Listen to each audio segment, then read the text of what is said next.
জীবনকে বুঝতে হলে আপনাকে তিনটি জায়গায় অবশ্যই যেতে হবে। 1, হাসপাতাল।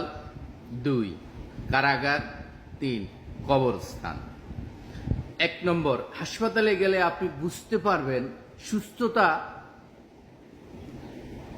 ছাড়া, হাসপাতালে গেলে আপনি বুঝতে পারবেন সুস্থতা ছাড়া কোনো কিছুই সুন্দর না। 2, কারাগারে গেলে আপনি দেখতে পারবেন স্বাধীনতা সবচেয়ে মূল্যবান জিনিস। 3, কবরস্থানে গেলে আপনি বুঝতে পারবেন জীবনের কোনো মূল্য নেই। আজকে যে মাটিতে আমরা হাঁটছি, আগামীকাল তা আমাদের ছাদ হবে, ছাদ।